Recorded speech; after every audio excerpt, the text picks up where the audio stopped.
ਪ੍ਰਵੀਨ ਤੇ ਜਗਜੀਵਨ ਦਾ ਰੋਕਾ ਲੱਗਣ ਤੋਂ ਬਾਅਦ ਦੋਵਾਂ ਘਰਾਂ ਵਿੱਚ ਵਿਆਹ ਦੀਆਂ ਤਿਆਰੀਆਂ ਸ਼ੁਰੂ ਹੋ ਗਈਆਂ। ਇੱਧਰ ਵਿਆਹ ਦੇ ਚਾਅ ਵਿੱਚ ਜਗਜੀਵਨ ਦੀ ਸ਼ਰਾਬ ਹੋਰ ਵੱਧਦੀ ਜਾ ਰਹੀ ਸੀ। ਨਿੱਤ ਯਾਰਾਂ ਦੋਸਤਾਂ ਨਾਲ ਮਹਿਫਲਾਂ ਸੱਜ ਰਹੀਆਂ ਸਨ।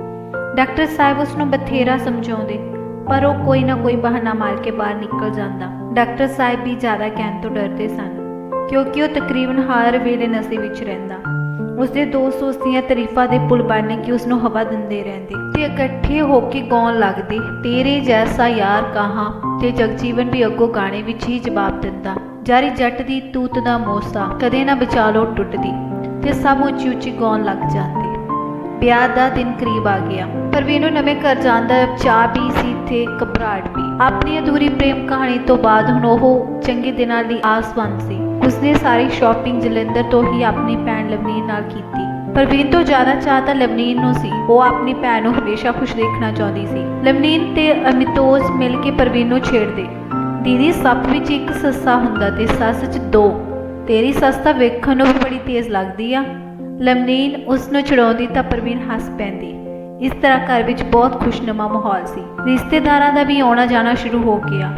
ਵਿਆਹ ਵਾਲਾ ਦਿਨ ਆ ਗਿਆ। ਬਰਾਤ ਥੋੜੀ ਲੇਟ ਹੋ ਗਈ। ਸਾਰੇ ਪਾਸੇ ਖੁਸ਼ੀ ਦਾ ਮਾਹੌਲ ਸੀ। ਸਾਰਾ ਮਾਡਲ ਟਾਊਨ ਇੱਕ ਤਰ੍ਹਾਂ ਨਾਲ ਸਜਾ ਦਿੱਤਾ ਗਿਆ। ਘਰ ਵਿੱਚ ਪੂਰੀ ਚਹਿਲ ਪਹਿਲ ਸੀ। ਪ੍ਰਵੀਨ ਦੇ ਛੋਟੇ ਭਰਾ ਤੇ ਭੈਣ ਨੇ ਪੂਰੀ ਜ਼ਿੰਮੇਵਾਰੀ ਸੰਭਾਲ ਲਈ ਸੀ। ਪ੍ਰੋਫੈਸਰ ਸਾਹਿਬ ਬਾਰ-ਬਾਰ ਘੜੀ ਤੇ ਟਾਈਮ ਦੇਖਣ ਜਾ ਰਹੇ ਸਨ। ਖੁਦ ਸਮੇਂ ਦੇ ਪਾਬੰਦ ਹੋਣ ਕਰਕੇ ਉਹਨਾਂ ਨੂੰ ਟਾਈਮ ਦੀ ਉਲੰਘਣਾ ਕਰਨ ਵਾਲਿਆਂ ਤੋਂ ਬਹੁਤ ਚਿੜ ਸੀ, ਪਰ ਅੱਜ ਉਹਨਾਂ ਨੂੰ ਆਪਣੀ ਇਸ ਆਦਤ ਤੇ ਥੋੜਾ ਕਾਬੂ ਰੱਖਣਾ ਪੈਣਾ ਸੀ। ਉਹ ਜਦੋਂ ਪ੍ਰਵੀਨ ਦੇ ਸਹੁਰੇ ਜਾਣ ਬਾਰੇ ਸੋਚਦੇ ਤਾਂ ਉਹਨਾਂ ਦੇ ਮਨ ਵਿੱਚ ਡੋਪੂ ਜਿਹਾ ਪੈਣ ਲੱਗ ਜਾਂਦਾ। ਇਸ ਤਰ੍ਹਾਂ ਲੱਗਦਾ ਜਿਵੇਂ ਅੰਦਰ ਖਾਲੀ ਹੋ ਰਿਹਾ ਹੋਵੇ। ਫਿਰ ਬਾਰ-ਬਾਰ ਤਿਆਰ ਹੋਈ ਪ੍ਰਵੀਨ ਨੂੰ ਦੇਖਣ ਚਲੇ ਜਾਂਦੇ। ਤੁਸੀਂ ਪ੍ਰਵੀਨ ਦੇ ਨਾਲ-ਨਾਲ ਆਪਣਾ ਮਨ ਵੀ ਪੱਕਾ ਕਰ ਲਓ।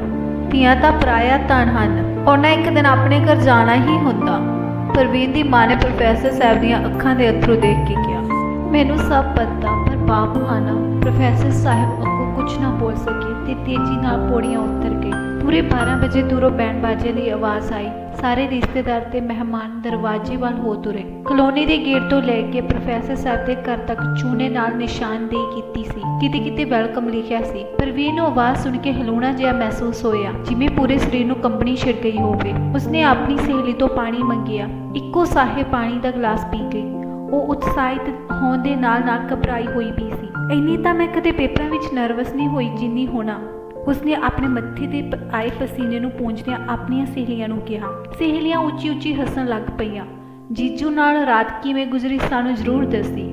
ਉਦੋਂ ਤਾਂ ਤੈਨੂੰ ਪਾਣੀ ਦੀ ਬਾਲਟੀ ਪੀਣੀ ਪੈਣੀ ਹੈ। ਸਹੇਲੀਆਂ ਪ੍ਰਵੀਨ ਨੂੰ ਟੀਚਰਾਂ ਕਰ ਰਹੀਆਂ ਸਨ। ਪ੍ਰਵੀਨ ਉਹਨਾਂ ਦੀਆਂ ਗੱਲਾਂ ਸੁਣ ਕੇ ਸ਼ਰਮਾ ਗਈ।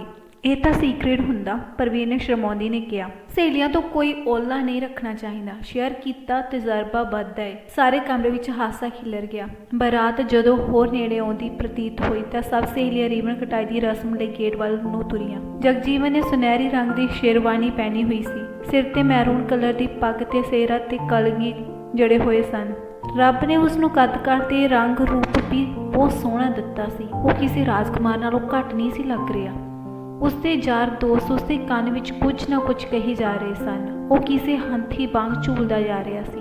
ਗੱਡੀਆਂ ਬਾਹਰ ਪਾਰਕਾਂ ਵਿੱਚ ਖੜੀਆਂ ਕਰ ਦਿੱਤੀਆਂ। ਰੀਵਨ ਤੇ ਲਿਖਵਾਇਆ ਹੋਇਆ ਸੀ ਨਾਕਾ ਸਾਲੀਆਨਾ। ਜੀਜਾ ਜੀ ਪੂਰੇ 5100 ਦੇਣੇ ਪੈਣੇ ਆ ਹੁਣ ਤੁਹਾਨੂੰ ਅੰਦਰ ਆਉਣ ਲਈ, ਪ੍ਰਵੀਨ ਦੀ ਛੋਟੀ ਭੈਣ ਨੇ ਕਿਹਾ। ਜਗਜੀਵਨ ਵੀ ਪੂਰਾ ਰੌਣਕੀ ਸੀ। 5100 ਕਿਉਂ, 51000 ਦੇ ਦਾਂਗੇ, ਉਸਨੇ ਆਪਣੀ ਸਾਲੀ ਲਵਨੀ ਨਾਲ ਮਸਕਰੀ ਕਰਦੇ ਕਿਹਾ। ਡਾਕਟਰ ਸਾਹਿਬ ਨੇ ਬਹੁਤਾ ਬਹਿਸ ਵਿੱਚ ਪੈਣ ਤੋਂ ਬਚਣ ਲਈ ਕੁੜੀਆਂ ਦੀ ਸਾਗਨ ਵਾਲੀ ਥਾਲੀ ਵਿੱਚ 5100 ਰੁਪਏ ਧਰ ਦਿੱਤੇ। ਉਹਨਾਂ ਨੂੰ ਪਤਾ ਸੀ ਕਿ ਜਗਜੀਵਨ ਦੇ ਯਾਰ ਦੋਸਤ ਸਵੇਰੇ ਹੀ ਸ਼ਰਾਬ ਨੂੰ ਗੇੜੇ ਤੇ ਆਏ ਸਨ। ਵਿਆਹ ਤਾਂ ਪੂਰਾ ਪੈਸ਼ਨੂ ਸੀ, ਇਸ ਲਈ ਜਗਜੀਵਨ ਦੇ ਮਿੱਤਰ ਗੱਡੀ ਵਿੱਚ ਹੀ ਸ਼ਰਾਬ ਦਾ ਇੰਤਜ਼ਾਮ ਕਰ ਆਏ ਸਨ। ਫੇਰਿਆਂ ਤੋਂ ਬਾਅਦ ਜਦੋਂ ਡੋਲੀ ਵਾਲੀ ਕਾਰ ਵਿੱਚ ਬੈਠਣ ਦਾ ਸਮਾਂ ਆਇਆ ਤਾਂ ਪ੍ਰਵੀਨ ਜ਼ੋਰ-ਜ਼ੋਰ ਨਾਲ ਰੋਣ ਲੱਗ ਪਈ। ਉਹ ਆਪਣੇ ਪਿਤਾ ਨੂੰ ਛੱਡ ਹੀ ਨਹੀਂ ਸੀ ਰਹੀ। ਉਸਦੇ ਰੋਣ ਤੋਂ ਇੰਜ ਜ਼ਾਹਿਰ ਹੋ ਰਿਹਾ ਸੀ ਜਿਵੇਂ ਕਹਿ ਰਹੀ ਹੋਵੇ, ਮੈਨੂੰ ਰੱਖ ਲਵੇ ਬਾਬਲਾ ਅੱਜ ਦੀ ਘੜੀ। ਬੇਟਾ ਇਹ ਰੀਤ ਹੈ, ਸਾਨੂੰ ਪਗਾਉਣੀ ਪੈਣੀ ਹੈ। ਪ੍ਰੋਫੈਸਰ ਸਾਹਿਬ ਦੇ ਵੀ ਅੱਥਰੂ ਸਲਕ ਆਏ। ਛੋਟੇ ਭੈਣ ਭਰਾ ਵੀ ਆਪਣੀ ਦੀਦੀ ਦੇ ਗਲ ਆ ਲੱਗੇ ਸਨ। ਮਾਂ ਦਾ ਹੌਸਲਾ ਨਹੀਂ ਸੀ ਪੈ ਰਿਹਾ ਨਜ਼ਦੀਕ ਆਉਣ ਦਾ।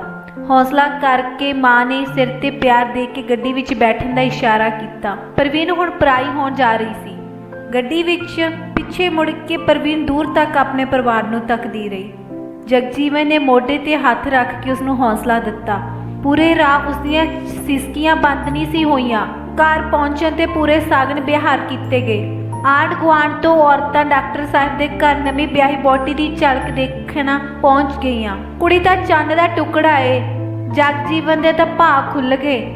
ਔਰਤਾਂ ਆਪਸ ਵਿੱਚ ਗੱਲ ਕਰ ਰਹੀਆਂ ਸਨ। ਪ੍ਰਵੀਨ ਆਪਣੀ ਤਾਰੀਫ ਸੁਣ ਕੇ ਸ਼ਰਮਾ ਗਈ। ਅੱਧੀ ਰਾਤ ਤੱਕ ਜਸ਼ਨ ਚੱਲਦਾ ਰਿਹਾ। ਜਗਜੀਵਨ ਆਪਣੇ ਨਵੇਂ ਜੀਵਨ ਦੀ ਸ਼ੁਰੂਆਤ ਨੂੰ ਲੈ ਕੇ ਬਹੁਤ ਉਤਸ਼ਾਹਿਤ ਸੀ। ਜਗਜੀਵਨ ਭਾਰੇ ਭਾਰੇ ਕਦਮਾਂ ਨਾਲ ਅੰਦਰ ਦਾਖਲ ਹੋਇਆ। ਪ੍ਰਵੀਨ ਨੂੰ ਘਬਰਾਹਟ ਦੇ ਮਾਰੇ ਪਸੀਨਾ ਆ ਰਿਹਾ ਸੀ। ਮੈਂ ਬਹੁਤ ਖੁਸ਼ਕਿਸਮਤ ਹਾਂ। ਮੈਨੂੰ ਯਕੀਨ ਨਹੀਂ ਹੋ ਰਿਹਾ ਕਿ ਤੂੰ ਵਾਕਈ ਮੇਰੀ ਕਿਸਮਤ ਵਿੱਚ ਲਿਖੀ ਗਈ ਹੈ। ਜਗਜੀਵਨ ਨੇ ਪ੍ਰਵੀਨ ਦਾ ਹੱਥ ਫੜਦਿਆਂ ਕਿਹਾ। ਪ੍ਰਵੀਨ ਕੁਝ ਨਾ ਬੋਲੀ, ਬਸ ਸ਼ਰਮਾ ਕੇ ਹੱਸ ਪਈ। ਕਿ ਮੈਂ ਤੈਨੂੰ ਪਸੰਦ ਆਇਆ? ਜਗਜੀਵਨ ਨੇ ਜਾਣਨਾ ਚਾਹਿਆ। ਹਾਂਜੀ, ਮੈਂ ਵੀ ਖੁਸ਼ਕਿਸਮਤ ਹਾਂ, ਪ੍ਰਵੀਨ ਨੇ ਬੜੀ ਮੱਧਮ ਜਿਹੀ ਆਵਾਜ਼ ਵਿੱਚ ਜਵਾਬ ਦਿੱਤਾ। ਤਾਂ ਜਗਜੀਵਨ ਉਸਦੇ ਹੋਰ ਨੇੜੇ ਆ ਗਿਆ। ਪ੍ਰਵੀਨ ਹੋਰ ਸੁੰਗੜ ਕੇ ਬੈਠ ਗਈ। ਉਸ ਦਾ ਦਿਲ ਧੱਕ ਧੱਕ ਕਰ ਰਿਹਾ ਸੀ। ਜਗਜੀਵਨ ਨੇ ਪਹਿਲਾਂ ਉਸ ਨੂੰ ਹੌਲੀ ਜਿਹੀ ਛੂਹਿਆ ਤੇ ਫਿਰ ਘੁੱਟ ਕੇ ਫੜ ਲਿਆ। ਧੜਕਦੇ ਦਿਲ ਇੱਕ ਦੂਜੇ ਨਾਲ ਲੱਗ ਗਏ। ਇਹ ਪਹਿਲੀ ਮਿਲਣੀ ਕਿੰਨੀ ਸੁਆਦਲੀ ਸੀ, ਜਿਹੜੀ ਦੋਨਾਂ ਨੂੰ ਅਨਿਖੜ ਕਰ ਗਈ ਸੀ, ਜਿਸਮਾਂ ਰਾਹੀਂ ਰੂਹ ਤੱਕ ਰਲਾ ਗਈ ਸੀ। ਸਵੇਰੇ ਬੂਹਾ ਖੜਕਣ ਤੇ ਦੋਹਾਂ ਦੀ ਜਾਹ ਖੁੱਲ੍ਹ ਗਈ। ਬੇਟਾ, ਚਾਹ ਪੀ ਲਵੋ। ਇਹ ਜਗਜੀਵਨ ਦੇ ਮਾਤਾ ਜੀ ਦੀ ਆਵਾਜ਼ ਸੀ। ਪ੍ਰਵੀਨ ਨੇ ਫਟਾਫਟ ਉੱਠ ਕੇ ਦਰਵਾਜ਼ਾ ਖੋਲ੍ਹਿਆ ਤੇ ਮਾਤਾ ਜੀ ਦੇ ਪੈਰੀਂ ਹੱਥ ਲਾਇਆ। ਮਾਂ ਨੇ ਅਸ਼ੀਸ਼ ਦੇ ਕੇ ਗਲ ਨਾਲ ਲਾ ਲਿਆ। ਬੇਟਾ, ਤੁਹਾਡੀ ਦੋਹਾਂ ਦੀ ਸਾਰੇ ਵੇਟ ਕਰ ਰਹੇ ਨੇ। ਤਿਆਰ ਹੋ ਕੇ ਲਾਉਣ ਵਿੱਚ ਆ ਜਾਓ। ਤੁਸੀਂ ਚਲੋ, ਆਪਾਂ ਆਏ ਤੁਹਾਡੇ ਪਿੱਛੇ, ਜਗਜੀਵਨ ਨੇ ਅੰਗੜਾਈ ਲੈਂਦੇ ਕਿਹਾ। ਤੇਰੇ ਚੂੜੇ ਦੀ ਛਣਕਣ ਦੀ ਆਵਾਜ਼ ਨੇ ਮੈਨੂੰ ਸਾਰੀ ਰਾਤ ਸੌਣ ਨਹੀਂ ਦਿੱਤਾ। ਜਗਜੀਵਨ ਮਸ਼ਕਰੀ ਦੇ ਮੂਡ ਵਿੱਚ ਸੀ। ਅੱਛਾ ਜੀ, ਜਨਾਬ ਦਾ ਤਾਂ ਖੁਦ ਹੀ ਸੌਣ ਨੂੰ ਦਿਲ ਨਹੀਂ ਸੀ ਕਰ ਰਿਹਾ, ਪ੍ਰਵੀਨ ਨੇ ਆਪਣਾ ਹੱਥ ਛਡਾਉਂਦਿਆਂ ਕਿਹਾ। ਤਾਂ ਜਗਜੀਵਨ ਖਿੜਖੜਾ ਉੱਠਿਆ। ਇੱਕ ਦੂਜੇ ਨੂੰ ਪਾ ਕੇ ਦੋਵੇਂ ਬਹੁਤ ਖੁਸ਼ ਸਨ। ਜਗਜੀਵਨ ਉਸ ਨੂੰ ਪੂਰਾ ਘਰ ਦਿਖਾ ਰਿਹਾ ਸੀ ਤੇ ਉਹ ਵੀ ਮਹਿਲਨੁਮਾ ਘਰ ਦੇਖ ਕੇ ਗਦਗਦ ਹੋ ਰਹੀ ਸੀ। ਸਾਰਾ ਘਰ ਬੜੀ ਰੀਝ ਨਾਲ ਸਜਾਇਆ ਗਿਆ ਸੀ। ਇਟਾਲੀਅਨ ਫਰਨੀਚਰ, ਇੰਪੋਰਟਡ ਸਜਾਵਟ ਦਾ ਸਮਾਨ, ਜੈਪੁਰੀ ਮਾਰਬਲ, ਇੱਥੋਂ ਤੱਕ ਕਿ ਘਰ ਵਿੱਚ ਲੱਗੇ ਪੌਦੇ ਵੀ ਇੰਪੋਰਟਡ ਸਨ। ਉਹ ਸਾਰਾ ਕੁਝ ਦੇਖ ਕੇ ਆਪਣੀ ਕਿਸਮਤ 'ਤੇ ਨਾਜ਼ ਕਰ ਰਹੀ ਸੀ। ਡਾਈਨਿੰਗ ਰੂਮ ਵਿੱਚ ਦੋਨਾਂ ਦਾ ਹੀ ਇੰਤਜ਼ਾਰ ਕਰ ਰਹੇ ਸਨ। ਬਹੁਤ ਸਾਰੇ ਕਰੀਬੀ ਰਿਸ਼ਤੇਦਾਰ ਅਜੇ ਵੀ ਘਰ ਹੀ ਸਨ। ਡਾਕਟਰ ਸਾਹਿਬ ਨੇ ਸਾਰਿਆਂ ਨਾਲ ਪ੍ਰਵੀਨ ਨੂੰ ਜਾਣੂ ਕਰਵਾਇਆ। ਪ੍ਰਵੀਨ ਨੂੰ ਸਭ ਨੇ ਜੀ ਆਇਆਂ ਕਿਹਾ ਤੇ ਨਵੀਂ ਜ਼ਿੰਦਗੀ ਲਈ ਸ਼ੁਭਕਾਮਨਾਵਾਂ ਦਿੱਤੀਆਂ। ਪ੍ਰਵੀਨ ਵੀ ਸਭ ਨੂੰ ਮਿਲ ਕੇ ਬਹੁਤ ਖੁਸ਼। ਧੰਨਵਾਦ ਜੀ।